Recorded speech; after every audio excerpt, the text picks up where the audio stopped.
corda, é a busca mais pelo peso, pela coisa da guitarra, né? Essa ligação. Então, a partir do momento que eu fiz em 83, a primeira guitarra de 5 cordas com o Vitório Quintilo, lá em São Paulo, essa já com aquele formato, com aquela que está ali, né, do raio, que foi um desenho que eu fiz também num papel de pão de padaria, que era grandão. Desde as cordas, tirar o melhor som com a melhor corda, testando corda.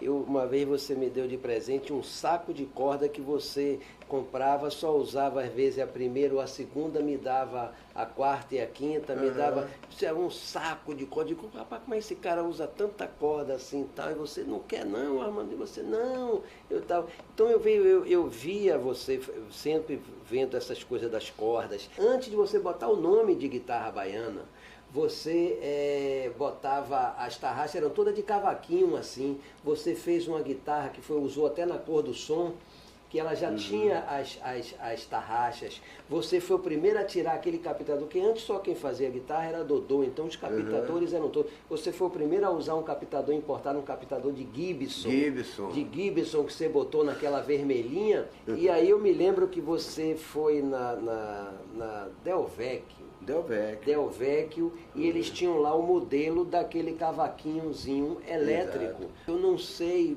porque eles estavam com esses cavaquinhos todos infusados lá.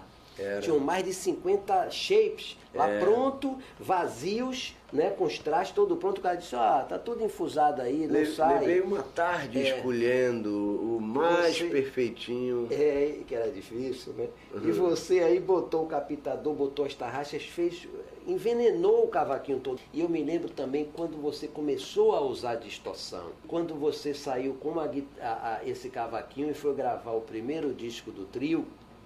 Eu lembro que eu estava participando disso tudo ali, né? Então, quando você chega no estúdio, aí ligou o seu cavaquinho, o som saía limpo. E a gente era acostumado a tocar com aqueles amplificadores valvulados de Dodô, que já tinha distorção. E no estúdio lá não tinha. E eu achava que no estúdio a gente ia conseguir todos os sons que a gente quisesse, porque era um estúdio maravilhoso, né, do Rio de Janeiro. Era o estúdio que todo mundo gravava. Roberto Carlos gravava lá. Poxa, aqui nós vamos tirar o som. E não foi, rapaz, não vinha, o som era limpo demais. Eu disse, puxa, preciso sujar o som. Não tinha como sujar, era muito limpo. Aí eu tinha o meu processo, que era aquele gravadorzinho em cassete que eu fazia em casa. Eu digo, não é possível que eu vou usar o meu artefato caseiro aqui no estúdio.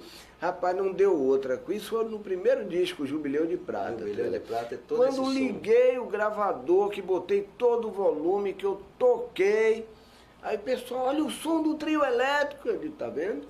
Tem que ter distorção. O som entrava no gravador, você botava ele para gravar sem a fita, né? Aí botava um calço e puxava a saída que ia para caixa de som. Aquela saídinha auxiliar, já levei os cabinhos pequenos, RCA, aquelas coisinhas todas, e aí você botava lá para a mesa, e aí o som, que a gente pode ver que tá o disco aí, né? O Dodô, ele tentava limpar isso a vida inteira, ele chamava de areia no som. E ele tentava limpar essa areia no som. Nós fizemos a gravação do trio, ele gostou porque era pouca areia, né? Mas quando eu comprei no segundo disco, que eu comprei a distorção... Não tinha entrado uma distorção ainda no trio. Da idade foi tocar com o Jorge Ben lá na Alemanha e descobriu, eu tinha falado pra ele, onde você vê que era muito difícil encontrar esses pedais. Me lembro que ele trouxe a distorção e um phaser. Era o único que tinha, só tinha esse aí. Grande novidade no disco do É a Massa foi essa distorção e o phaser. Aí chegou na rua... Você ligou a distorção, eu me lembro. Nós subimos a montanha, quando chegou lá em cima, que ligou aquela coisa, que você tocando a massa, a gente passando a massa ali para poder o som, rapaz, bonito pra cacete. Agora, testando o som naquelas cornetas, quando ligava a distorção e botava o drive, vinha aquele rame, rapaz. Aí o Dodô enlouqueceu. Lembra disso? O Dodô ficou doido. Eu trabalhando a vida inteira para tirar essa areia do som, o americano bota tudo numa caixinha e vende para você. E você vai botar aqui no nosso trio elétrico? Isso aí é ruído, é areia no som e tal, não sei o que, mas seu Dodô, isso aqui é como foi gravado todo o disco.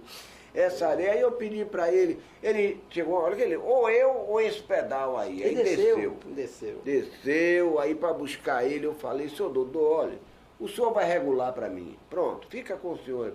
Aí ele regulava, tirava o drive todo da distorção, botava só o volume e o bicho ficava limpinho.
Começa a pedir a meu pai, né, para fazer um trio, faz um trio pra gente, a gente quer um trio. O trio elétrico existia com a gente, as nossas festinhas em casa, era tudo acabado em trio elétrico. Só precisava ir pro caminhão, né? A gente teve um conjunto de samba, lembra? Fazia um samba. Porra Louca. Porra Louca. Mas no final era trio elétrico. Ligava 71, 72. No cavaquinho elétrico, ligava a galera do final, sempre acabava em trio elétrico. E a gente passou o ano de 73 todo querendo botar o trio na rua. Foi aí que meu pai fez aquela carta pro governador.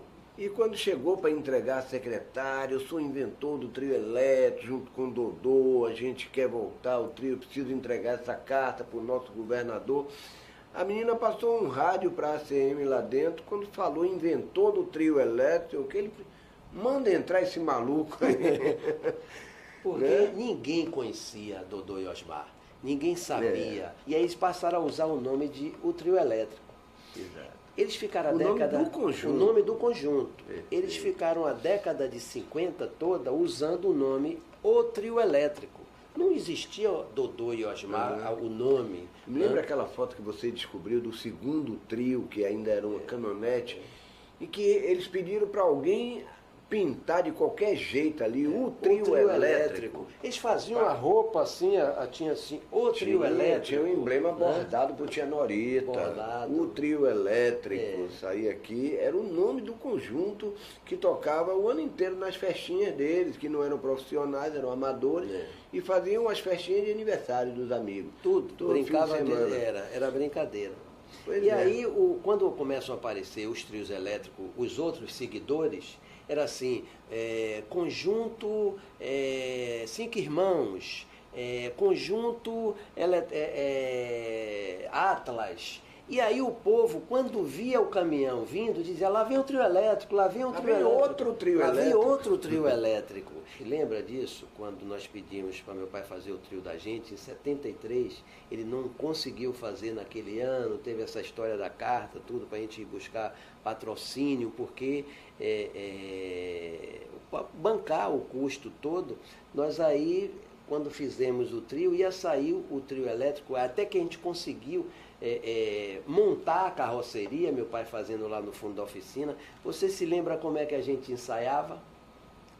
A gente não tinha os instrumentos de percussão. Não tinha os instrumentos, cara. Não tinha. Eram panelas. Eram panelas de balde, pedaço de panela madeira. Era o prato. Era o prato e a gente ensaiava com a maior E a gente ensaiou. ensaiou. Até meu pai comprar nas vésperas do carnaval. O trio elétrico ia chamar Trio Elétrico de Armandinho.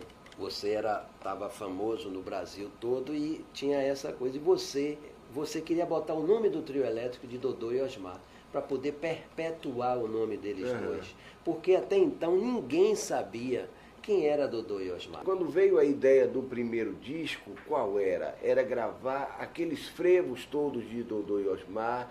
Então nós estávamos fazendo ali a banda que iria reproduzir o trabalho de Dodô e Osmar. A gente entra ali em 1974, que a gente monta aquele repertório, tudo era instrumental, a guitarra baiana era solista. Aí entra 1975, a gente faz esse disco para comemorar os 25 anos do trio elétrico. E a partir do segundo disco, de 76, a gente começa a botar a guitarra, a distorção, e começamos a tirar o contrabaixo, a bateria, né? Subir a percussão, tirar aquela charanga, aquela coisa. Então eu acho que esse formato de banda, eu acho que aí é a reinvenção. Começamos a sonorizar, lembra das bobinas? Rapaz, você lembra disso? Colar aquilo Não, a gente fazia tudo, velho. Na bateria, para poder a bateria sair. Não tinha mesa de som, não existia mesa de som, e você veio com aqueles captadores saía os caminhos todos dos contatos para entrar lá no amplificador, tinha que ter uma pecinha que juntava todos esses cabos em um só. Não, e para botar o contrabaixo, que só tinha corneta no trio elétrico, aqueles alto-falantes, tivemos que comprar uns amplificadores da Giannini enormes, chamados Tera, né? Foi. E aí, para os primeiros gravão mesmo de trio elétrico. Não, chamou atenção, foi uma coisa. Eu acho que esse momento ali, 74, 75, 76 e 77, é quando a gente grava, está com 3 discos, mais de 30 músicas, construída para o trio elétrico, que a gente coloca a distorção, bota o nome de guitarra baiana, muda toda aquela história de bota bateria, botamos voz. É quando a gente atrai o público novo, né? O público jovem, o público da guitarra, o público da nossa geração.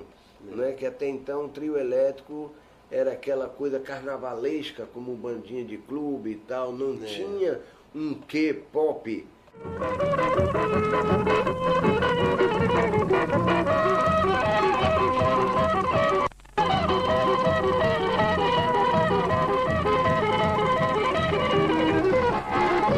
Recebi a sua carta e já não ligou.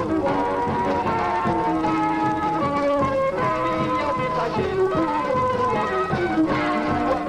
de amor. Pela guarda e calor. Como resposta, a tua dor de você. É que a qual